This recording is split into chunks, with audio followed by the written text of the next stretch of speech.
Hey everybody, it's Wisp, and you probably have realized that Fire Emblem is a big passion of mine, and I have not been ignorant to all of the discussion and rumors about a new Fire Emblem game, a new Fire Emblem remake coming out post Three Hopes. So I just wanted to talk a little bit today about my hopes for the next mainline Fire Emblem game. Let's talk about some things about me. For a remake, really anything's fine. I would love Genealogy to come back, especially as a duplex with Lathracia 776. Remake speculation is a topic for another day. Whatever happens, I'm happy. Let's talk about what I want Fire Emblem 17 or 18 or whatever you're calling it to be. This is my personal dream Fire Emblem. I'm not arguing that mine would sell the best or that mine is the right way to go. It is just opinion and what I would really love to see in the next Fire Emblem game.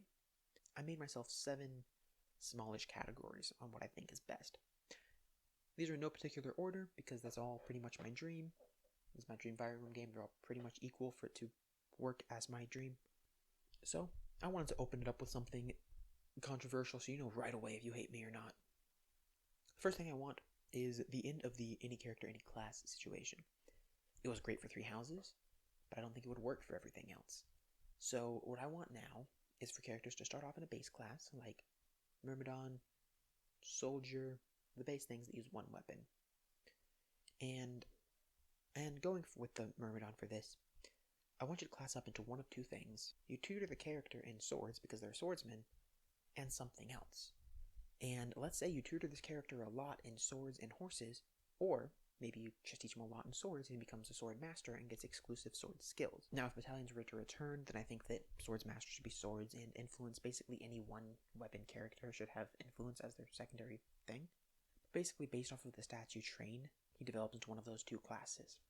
Okay, so what I want is a 3-tiered class system. So you start off as Soldier, Myrmidon, Archer, and so on. You're getting a Myrmidon and you can get to a Swordsman. Or you can use axes and go from Myrmidon to Hero. So now, Myrmidon is swords, Swordsman is swords and influence, Hero is swords and axes. But then there's a third route where they meet in the middle, right? So if you're a swordsman, you can either class up by using pure swords and influence and getting these very exclusive sword skills, and you become a true blade. Or you learn some axes and some horses, and you become a great knight. Or if you're a hero, you learn horses, and you become a great knight. Or you learn swords, axes, and bow, and you become a arms master or a weapons master. And then, of course, a soldier class can become an arms master or cavalry. Like, there's a lot of blending in the routes. So it's not like a swordsman will always become one of these 3 things and only a swordsman will. I want the routes to blend, but I want it to be 3-tiered and to be based off of how you train the characters, as opposed to everybody can literally be anything. An archer character maybe can become a weapons master, but can never become a true blade. 3 houses really gave us the freedom to do whatever we wanted, which is fine. But I think as far as balancing goes and character personality goes and class personality, animations, designs, I think they can go a lot harder with that if they don't have to make every design, every animation, everything work for every character. I also think that you can have more personalized flares and animations if there are fewer people in every class, or if one character can ultimately be 3 different classes, you can give them a flare for all 3 classes. But if one character can be 20, that makes it harder. And that's why I think bleed through is okay. It's okay if Soldier, Archer, and Myrmidon can all become a weapons master. I'll draw a graphic so that hopefully that makes a little bit more sense. But that's what I want for the class system. Moving on, I loved the idea of Garrick Mach. A hub world, I felt at home, I could go back to it a lot. I hated the application. First of all, it became boring and stale on multiple playthroughs in the future, but also it hurt the storyline that we're marching north, and then we go to the hub world in the middle of the week, and then on the weekend we march further north, but then we go back to the hub world, and then it didn't really work. It didn't make any sense. They also felt a need to shoehorn Garrick Mach into all 4 routes, even though some of those routes would have been stronger had they been meeting somewhere else. So for that reason, I do want hub worlds to return, but I want it to be at camp. And the thing with camp is that you can just say the character loves fishing, so they always set up camp at a lake. Boom, you can always fish. There's always a campfire, so you can always cook. You can even say these characters lay out their tents the same way because it's faster or it's efficient or whatever. If we're a traveling army, you don't have to think about, oh, where do I set my tent up every day? You just know, like, okay, I'm right by this person. So now the layout's the same. Every time you go to camp, it looks the same visually, but canonically, it's designed in grassy terrain. It's just camp, and it's being set up as they travel. Furthermore, on that note, if they go for the camp route, I think they can pre-render like 3 or 4 designs.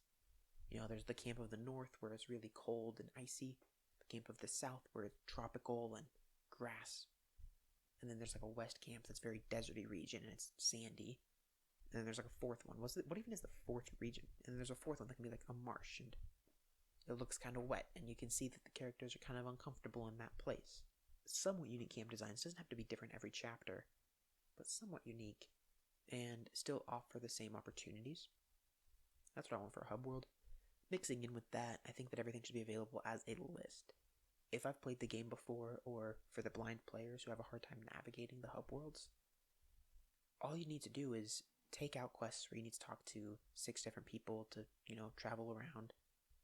Make it still optional that I can walk around camp and talk to my friends. But if you're a blind player, or if you've played the game already, then just let us click down 2, boom, feed everybody here. Oh, press down 3, boom, use supports. Press down 4, there I can craft weapon. Like, just make it can have all the same features and literally just be in a menu option. Fishing can be its own option. You press fishing and then boom, you're standing at the dock fishing. I don't think they should take away hub worlds, that they should be simplified and streamlined for those who need them to be, or for people who play the games a lot. And another one that I think will be less controversial finally. I want more than route the enemy.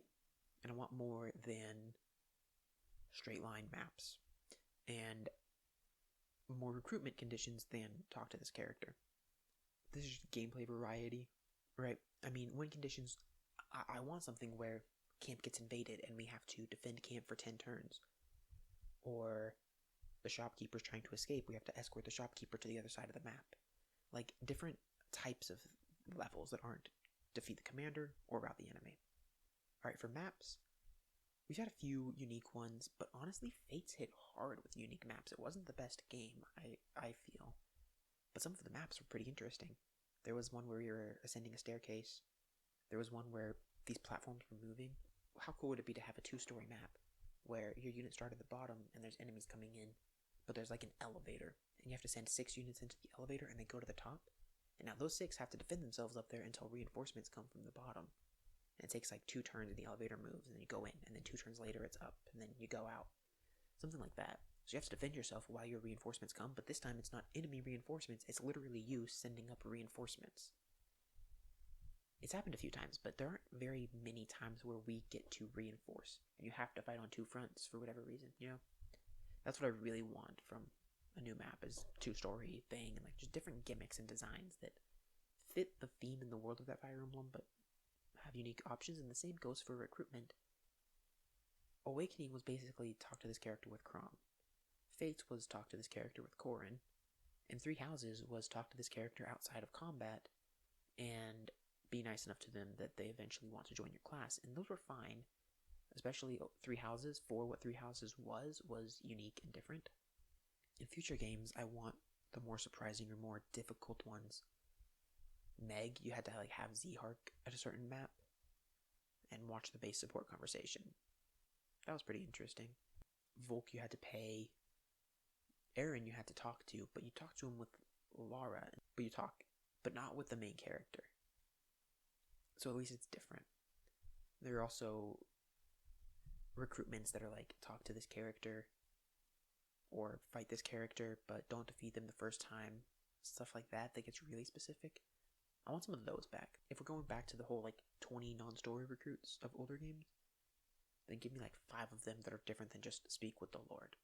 I want beast units. I said the 3-tier class system, and I think that can be the just as true, or maybe 2-tiered for these ones, but okay. I want the beast unit to fit the world of the game, but for this current example, I'm going to say monkeys. I want an ape. you get this gorilla beast, and she can transform into...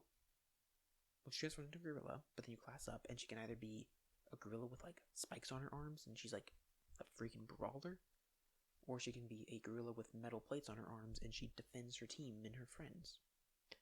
Either works, but it's just a mild design change, and that's the class-up version. So I want beasts to work in this game, whether they're more like Lagoos or Beast Stones or whatever it is. I just think it's a cool feature that should come back. Alright, and I want supports to come back, and I want them to be in-depth. I loved that Awakening gave us that streamlined log, but it wasn't great that every A support would then jump to an S support. Some of them made a lot of sense. Some of them felt like forced romance or something. So, I think that could be remedied in ways like 3 houses, where not every character needed exactly 3. Some characters got a bonus 4th. Some characters only had 2. It was all written for what this character or this group needed, what fit for them. That's what I want. I want those to return and be in-depth, and same as 3 houses, I want it to sometimes be too late for a conversation or too early for a conversation. The one thing that I would change is I don't think every A support needs to have a paired ending. Honestly, I would be okay if they went as far in that there weren't paired endings or only some characters had it, like Mist and Void. I love seeing who the characters end up with, because I can kind of see like, oh wow, these characters have a journey together, or they fit together. So Mist and Void is great. Or even if every character had a romantic support, but you had to get the right one, I'd be fine with that as well. But I get that a lot of people like having different options, and they can kind of debate and discuss on who fits with who. So I understand that completely. You can keep that. But if they go with that, then I really do want them to go back to locking it in. I don't think it needs to be its own support. After character A reaches A support with like 3 different people, I just press a button, and that's the paired ending they're going to get. And they still have A supports with whoever else they want, but this is their paired ending. Alright, here's another heavy-hitting one. I don't want avatars at all. Now, if we're going to get avatars, I would rather they go to the Awakening system, where they're a secondary character, and at no point do they overshadow the main character. I know some people misremember Awakening, and we'll debate that. I'll go into Awakening story in another video, but my point is, there was never a time that Robin was the main character. Even when Robin had vital things, those things were framed in how does Chrom react to that, how does Chrom feel about that, and what does Chrom tell Robin to calm Robin down. Robin only gets a few lines in those situations, and Robin's character arc and trajectory do not change at all based off of these. Only Chrom's does. Now, I don't think we need to go to stories that only one person ever has emotions, but I do think that solid characters leading the story is better than things like Corrin and Byleth leading the story. I also think that a lot of deep moments in 3 houses were cheapened because of Byleth. For example, Dimitri's recovery. Dimitri makes Byleth and puts all of it on Byleth for his recovery, but we see him go from totally crazy to only hurting when Dedue shows back up. We see him actually learn to smile again when Rodrigue gives his life. People outside, even Dimitri's friends showing back up and cheering him on helps him. People outside of Byleth do a lot more or just as much as Byleth does, but Byleth gets all the credit because of the need to make the player avatar feel important. And I'm kind of done with that. Yes, Robin has a big moment in the story, but even Robin finding out that he is Grima is shown because then Chrom's development shows that Chrom is going to take care of his own future. I don't want to get too much into my Awakening analysis because I want to do that someday, but I'm not talking like how it feels as the player. I'm talking the literal definition and the literal literary examples and what the stories show and what the writers talk about. Alright, my last thing that I want to touch. At some point in the game, I want a party split up mechanic. Radiant Dawn did it. It's one of my favorite things the games do, that tactical games specifically do.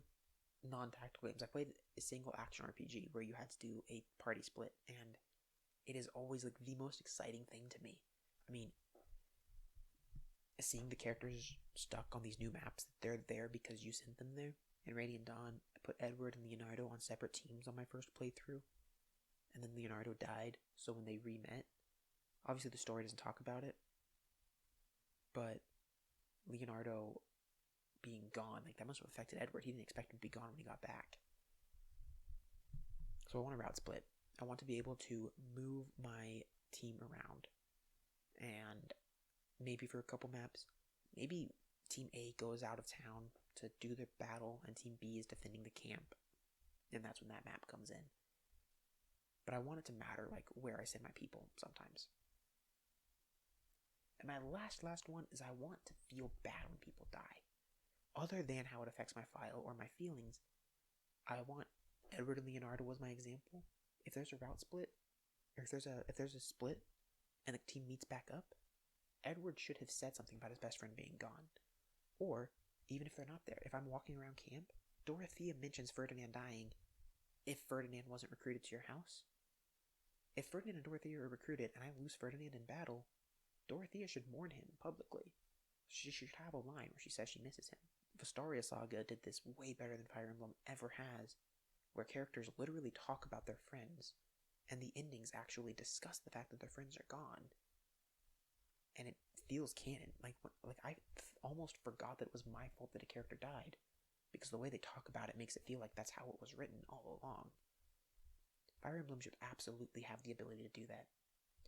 Whether it's mild changes in support dialogue, to walking around the hub, or in the middle of the chapter, Dimitri brings up how much this would be better if Dudu were still here, you know? Things like that. I think characters should talk about it. Echoes tried it. After you beat the map, one character would say one line about it, and it felt better. But what if I have two characters right by each other and one of them dies? The other one should have a line right away that shows that they're in pain from it, and they keep fighting. And when I'm walking around the town, or the map, or the camp, or whatever it is, people should mention that someone's gone. Like, it would feel so much more like a real world, I think, and it would be sad, but it would be further incentive to protect characters, and it would, I don't know, it would make me feel a lot more immersed, and give me a lot more reason to care about the characters that I don't like as much. But those are my feelings, those are my thoughts, and that's what I want in the next Fire Emblem game. Let me know what you want, or which of these things you would disagree with or agree with, and keep the conversation going. Alright, take care everybody. Until next time.